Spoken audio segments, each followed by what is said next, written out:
appreciate it if you would tell my wife it's not very long.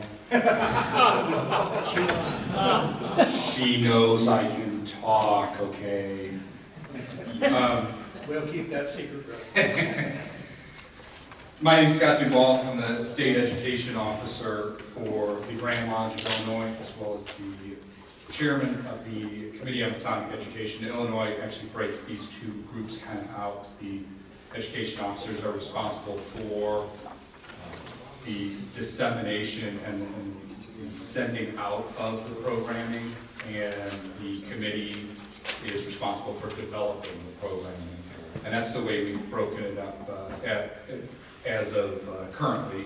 One note that I don't cover in here, and we listened to the jurisdictional report from the Grand Lodge of Ohio earlier, and from a marketing perspective, that's the world I work in outside of Masonry. When I'm not working on the Masonic side, you know, we track trends and we look at those things. And there was a marked similarity between the things that Ohio is looking at and perhaps the struggles or the things that are needed within Masonry. And so there will be some similarities, although I don't have a beautiful deck to present.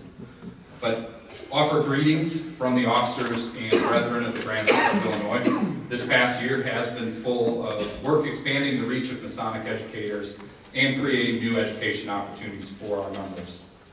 Our education officers have continued to increase the support of their districts, as we have emphasized continuing to recruit strong men for these roles.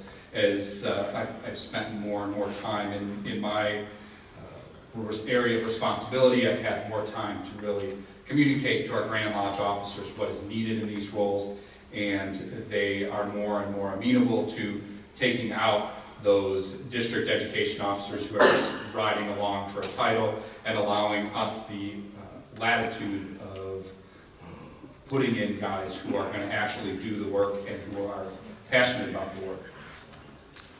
Again, this year, as I spoke last year, we continued our Book of the Year program, and we also created a specific reading list as that's become a need. It was a really neat program that actually Brother Robert Johnson helped kind of head up the survey both within Illinois and across the country of the books that Masons who are reading are really called to read, and it came out to a nice breakdown of books that will speak to the newest, the most basic entry-level concepts, kind of something in the middle that is a little bit more interesting to someone who might want to do a little bit more reading, and then something that's much more on the deeper end of the pool. And I would say in those examples, what's really great is the books we selected. I think if you read them, they're going to open up avenues, and you're going to know where to look for your next reading. Our jurisdiction expanded their commitment to Masonic education through a significant investment or increase in the budget for our committee this year over my previous years. This increase in funding allowed us to host planning retreats with the Education Committee, which is really critical in a state like Illinois where it's 5-6 hours from the very northern part to the very southern tip.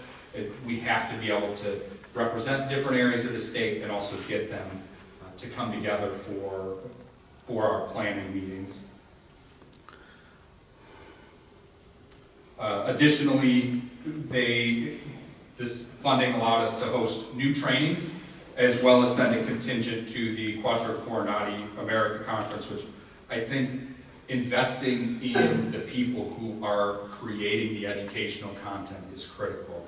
It's very common when you're working at a university or high school, continuing education requirements are critical, but we can't expect to just take guys away from the things that they're really passionate about and expect them to work on Masonic education stuff, which they are passionate about, but they are leaving some of the time that they would be spending doing their own research, their own edifying activities to develop things for the state. I think we need to reward that and make sure that we're reinvesting in those programs, and Quattro Coronati was a wonderful opportunity to do that. But I would say the most significant effort of this past year was hosting a group of educators from North Carolina. They shared a program, and they had told us about it last year, and I talked a little bit about it in my remarks last year. But that program, then they came out and did a full-on, one weekend, 24 hours total of education. It required pre-reading in excess of 1,000 pages. We had 20 to 25 hand-selected key educators throughout the state were present for this training, and we're now going back and looking at how we can develop this to something that's going to be successful in Illinois. The focus is on the more contemplative end of Masonry, so it's really that top tier of guys who are really into reading. Some of you all might fall into that category, and I'd love to expand on that. I just don't want to take too much time right now. I'm happy to chat more with you about that in our free time.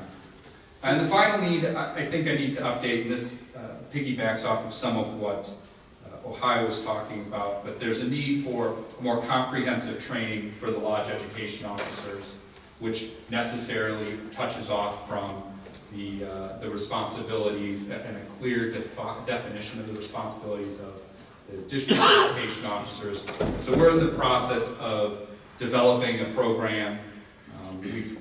The budget that I've submitted includes stuff so that we can do go-to-meeting or one of those Citrix kind of type programs where we can do a webcast and do these trainings across the state. And again, the focus is listening to your lodge as an LEO or as a DEO, listening to or training your LEO on how to listen to his lodge, understand what his lodge is looking for, what is palatable, whether that's time, content, and availability, and then working with them to develop a program that delivers on those needs. It's a framework. I'm cautious to really prescribe too much of detailed material, because the material, as I usually describe, the stuff that I'm really into, is not what another lodge might be into. And that's why, quite honestly, I'm not a member of a lot of other lodges. I'm a member of very specific lodges that speak to the content that interests me. And so allowing, kind of dispersing this framework is the idea of our training. So, and as always, I bid you all good health and continued hope in Masonic education for each of your individual jurisdictions this next year. Fraternally submitted, Scott Duvall. Thank you.